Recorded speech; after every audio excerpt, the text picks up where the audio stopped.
crescentes evidências de que a chave para os seus sentimentos pode ser encontrada no seu estômago. Essa conexão pode mudar dramaticamente o futuro da medicina.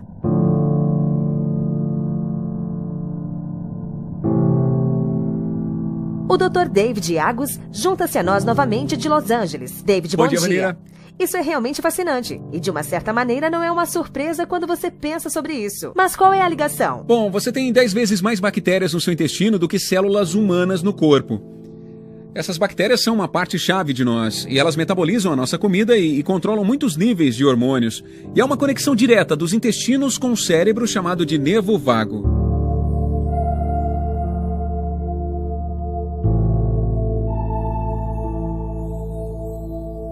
Então, essas bactérias produzem hormônios que podem estimular o nervo e transformá-lo. Elas podem afetar os sentimentos. Então, por toda a história, até o tempo de Hipócrates, há uma associação entre o que você come e como você se sente. E agora, através desses grandes estudos e dados, começamos a ver essa relação. Potencialmente uma relação entre alimentos com alto índice glicêmico e depressão, e outras desordens conectadas com o que você come, porque o que você come muda as bactérias no seu trato gastrointestinal. Distúrbios cerebrais estão entre os grandes desafios da medicina moderna. Mas recentes pesquisas revelam que a solução não está no cérebro em si, mas nos intestinos. Um lar para 100 trilhões de bactérias. O microbioma humano. Essas bactérias determinam o destino do cérebro.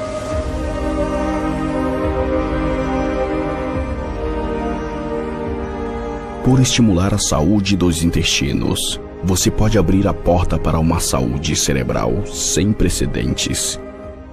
Um novo estudo descobriu que nossas bactérias intestinais estão ligadas ao peso, gordura e bons níveis de colesterol.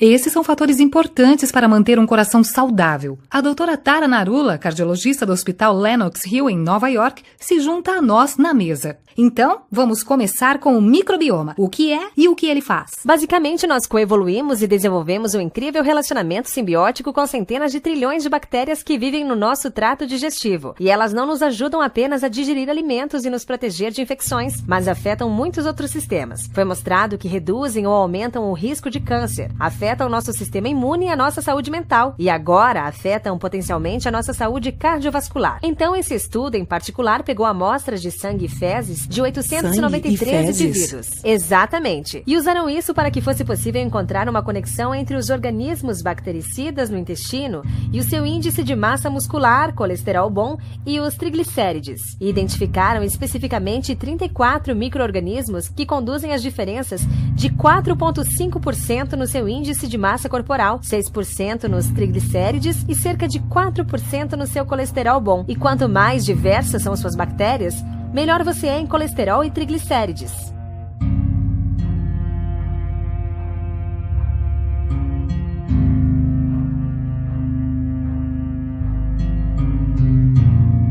Em termos de diferentes tipos de tratamento que já fazem coisas desse tipo, como que isso agrega em termos de regular os seus intestinos e sentimentos? Agora mesmo, a maior parte dos tratamentos que temos para desordens psiquiátricas sobre como você se sente tem como alvo os hormônios no cérebro. Daqui para frente, o que provavelmente faremos é mudar a bactéria, que atingirá a causa na raiz ao invés do final do processo, que seria atingir o cérebro. Então é um momento excitante. O problema é que há 22 mil tipos diferentes de bactérias em cada um de nós. Este é um campo novo, um campo que está crescendo e subitamente sabemos que há essa conexão. E o desafio será mudá-lo para que possamos nos beneficiar dele.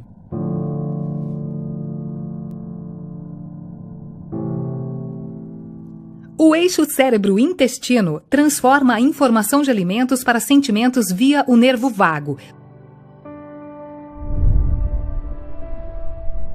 Já mastigadas, as partículas dos alimentos digeridos entram no intestino delgado, que está coberto com uma camada veludada de vilosidades. Cada vilo é revestido com uma única camada de epitélio. Essa camada é feita de um diferente tipo de células. Uma delas, a célula enteroendócrina, é diferente das outras. É o sensor do nosso intestino. Além de comunicar através de hormônios, descobrimos que as células enteroendócrinas também fazem sinapse com nervos, incluindo o nervo vago. Essas células que se comunicam com nervos, chamados de células neuropode. Elas sentem e reagem ao seu ambiente. Elas sentem estímulos mecânicos, térmicos e químicos, tais como nutrientes ou subprodutos bacterianos no lúmen intestinal.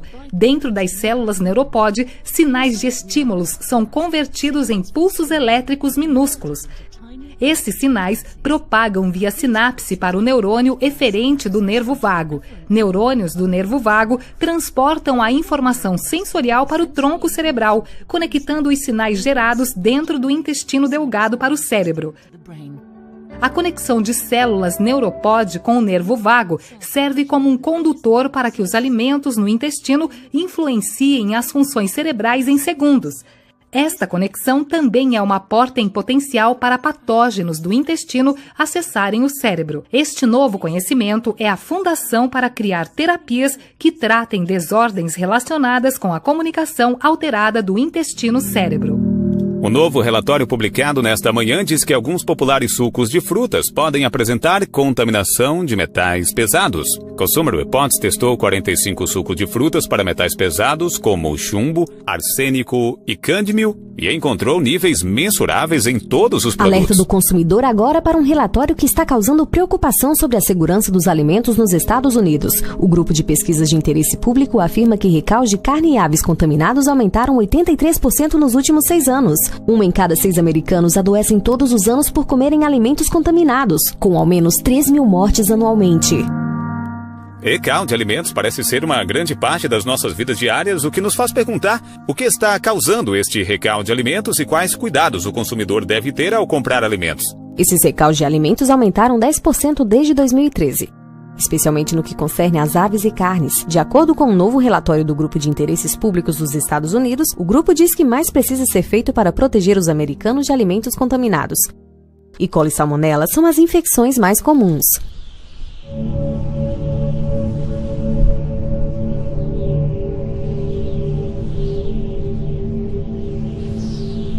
A conexão entre cérebro e intestino. Se você já sentiu ansioso, pode ter dito para si mesmo: tenho borboletas no meu estômago, posso senti-las. Mas estudos inovadores descobriram que o seu intestino pode estar perturbando o seu cérebro. Por alterar as bactérias nos nossos intestinos, podemos alterar o nosso humor e comportamento. E um novo estudo pode mudar a maneira como entendemos e tratamos uma variedade de doenças mentais. A doutora Holly Phillips está conosco para explicar o que tudo isso significa. Holly disse para nós: isso é muito importante. A maioria das pessoas não vê uma conexão entre o seu cérebro e sua barriga. É uma explosiva área de pesquisas e nos referimos a ela como eixo cérebro-intestino, basicamente as nossas vísceras. Os nossos intestinos, nós nos referimos como as nossas vísceras. É o nosso segundo cérebro. Ele possui milhões de neurônios e tem mais neurotransmissores como serotonina que afetam o nosso humor e tem até mais do que o próprio cérebro. Então, você sabe a maneira como isso funciona se já se sentiu alguma vez emocionalmente chateado. Você o sente na sua barriga, quer que sejam borboletas ou náuseas ou dores no estômago. E as pesquisas estão agora apontando para o fato de que é uma via de mão dupla e que se seu sistema digestivo está irritado por alguma razão, você pode sentir isso no seu cérebro. E pode se manifestar como uma dor emocional ou doença mental ou ansiedade e depressão. Para muitos americanos, comer saudavelmente será o maior objetivo do ano novo. E um especialista diz que devemos começar por eliminar o glúten. O Dr. David Perlmutter afirma que comer alimentos ricos em carboidratos causa inflamação cerebral e pode provocar desordens neurológicas como ansiedade, depressão e ADHD. Perlmutter revisou e atualizou o best-seller de 2013, A Surpreendente Verdade sobre Trigo, Carboidratos e Açúcar, os assassinos silenciosos do seu cérebro. Mas em uma declaração para a CBS, a Associação de Açúcares diz isso: açúcar é melhor consumido com moderação e décadas de pesquisas apoiam esse fato. Dr. David Perlmutter, bom dia e bem-vindo à mesa. Deixe-me primeiro responder a questão sobre o açúcar. Devemos crer definitivamente na indústria do açúcar, como deveríamos ter crido na indústria do tabaco, quando eles nos disseram que fumar cigarros era bom para a nossa saúde. Mas ter algum grão, desde que seja gluten-free, não é o fim do mundo. São os carboidratos totais que estamos interessados. É interessante que o último segmento foi sobre como junk food afeta o seu sono. E isso afeta diretamente a função cerebral no dia seguinte e a longo termo. E acho importante entender que as escolhas que fazemos hoje, enquanto somos jovens, terão efeito no cérebro à medida que envelhecemos. E quando isso acontece, é muito pouco que possamos fazer. Então, a prevenção é o mantra do dia. Você ouve falar sobre sobreviventes do câncer, mas nunca sobre sobreviventes do Alzheimer.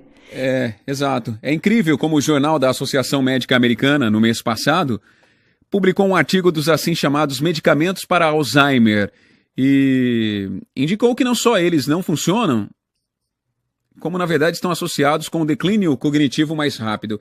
Então temos que realmente enfatizar a prevenção e temos este entendimento agora. Você está sugerindo que o trigo causa Alzheimer? Eu estou sugerindo que o açúcar e carboidratos altos estão com certeza relacionados com o Alzheimer. É uma doença evitável e baseada grandemente sobre o que você come. Tem tudo a ver com os carboidratos e em grau menor com a sensibilidade ao glúten. Mas os grandes jogadores aqui são o açúcar e os carboidratos, que se infiltraram na dieta do mundo moderno e estão absolutamente nos tirando dos trilhos em termos de saúde.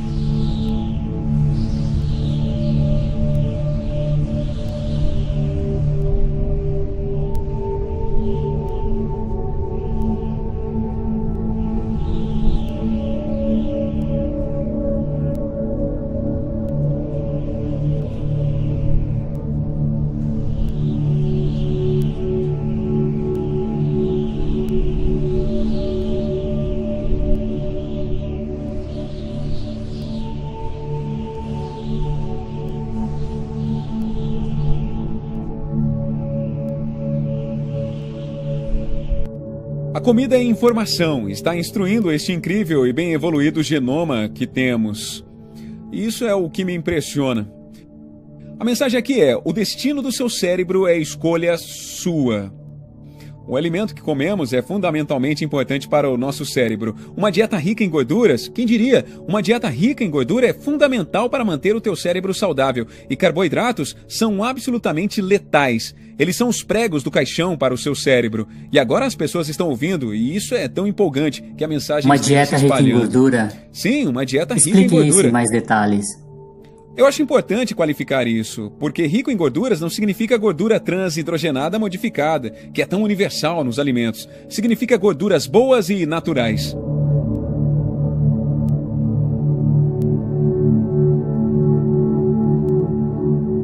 O seu cérebro é 60% a 70% de gordura e é construído da gordura que você consome. Quem diria? De onde mais poderia vir, certo? Qual é a revelação aqui? Fomos enormemente enganados de que a gordura é nossa inimiga. Nos tornamos gordurofóbicos por causa da doutrina do governo. Porque o Departamento de Agricultura dos Estados Unidos assim o disse. A missão do Departamento da Agricultura é ajudar os agricultores a venderem os seus grãos. Por isso comemos mais trigo. Então eles estão ajudando os fazendeiros a cultivar e vender os seus produtos e os estão ajudando no processo final, por fazer as pessoas comerem mais dessas coisas. E isso é letal para o seu cérebro, seu coração, seu sistema imunológico, aumenta o risco de câncer. O que mais que você precisa? Então, uma pergunta. Em primeiro lugar, de onde vêm os meus microbiomas? Bem, como muitas coisas, começam com as nossas mães. Quando o bebê passa pelo canal de nascimento, ele é envolvido com os micróbios da mãe. Esses micróbios meio que semeiam o bebê com uma mistura exata. Combinados com bactéria e leite materno e outros micróbios que encontramos anteriormente, eles parecem tomar forma lentamente nos nossos primeiros anos de vida. O mix geral de micróbios se torna muito pessoal, como uma impressão digital, ou um tipo sanguíneo. E nossos micróbios se assemelham aos dos nossos pais e parentes e permanecem conosco a vida inteira. O maior e mais importante habitat dos micróbios parece estar nos intestinos. É o mais complexo, o mais diverso, e tudo que os micróbios estão fazendo em qualquer outra parte do nosso corpo, lutando contra infecções, acelerando e amortecendo nosso sistema imune, sinalizando células. Tudo acontece no intestino como numa cruzada. Eles parecem até mesmo regular o nosso metabolismo, quanto energia queimamos e quanta gordura guardamos. Então, se por alguma razão não estiver funcionando devidamente por causa do que comemos ou dos antibióticos que tomamos, isso, na verdade, pode levar para todo tipo de doença, como câncer de cólon, colite e talvez até mesmo diabetes e obesidade.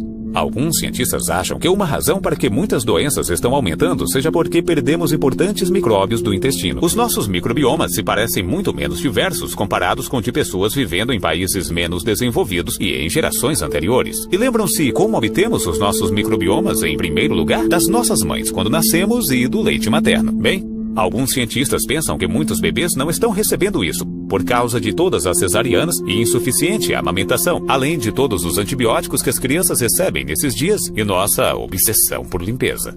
Tudo isso ajuda a explicar por que problemas como asma e alergias estão aumentando. Talvez porque os nossos microbiomas nunca ensinaram o nosso sistema imunológico como funcionar da maneira certa. Talvez engolir bons micróbios, probióticos, possa prevenir e tratar algumas doenças, assim como tomar probióticos, comidas que os micróbios adoram.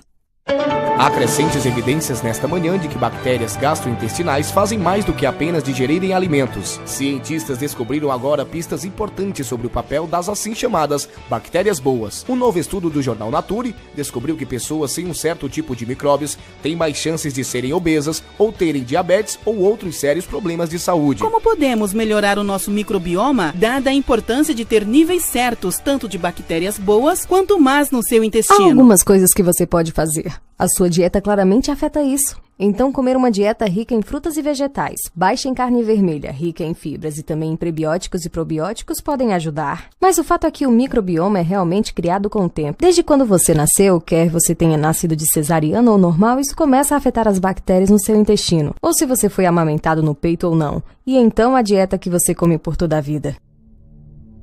Você consegue aumentar as bactérias boas para ajudar o seu intestino a ter esse equilíbrio? Sabe, Anthony, é por isso que essa é uma ideia tão excitante. E é claro que já ouvimos sobre probióticos, já vimos os comerciais de iogurtes e outras coisas, e o intestino tem centenas de trilhões de bactérias nele. Bactérias boas, e já foi mostrado que elas ajudam a equilibrar o nosso sistema nervoso. E novas pesquisas mostram que por manter nesse equilíbrio em ordem, podem melhorar o nosso humor, baixar os hormônios de estresse e podem até serem capazes de ter um papel em prever ou tratar desordens como OCD e ansiedade. Aumente o potencial do seu microbioma intestinal com o Bizen. Desenvolvido por uma equipe suíça usando um conceito japonês, o Bizen vai muito além dos probióticos e prebióticos. O Bizen é um bifidogênico que estimula seletamente o crescimento das bifidobactérias, que são bactérias residentes dos nossos intestinos, fazendo com que elas se multipliquem 81% em 14 dias e comecem a devorar as bactérias putrefativas.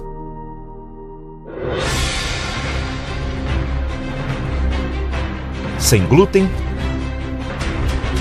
sem lactose, sem gorduras trans, sem transgênicos. Aumentando as bactérias bifidogênicas e fortalecendo esse exército do bem, a sua microbiota ficará livre dos agentes malignos, que tanto prejudicam nossa saúde. Adquira através do link na descrição.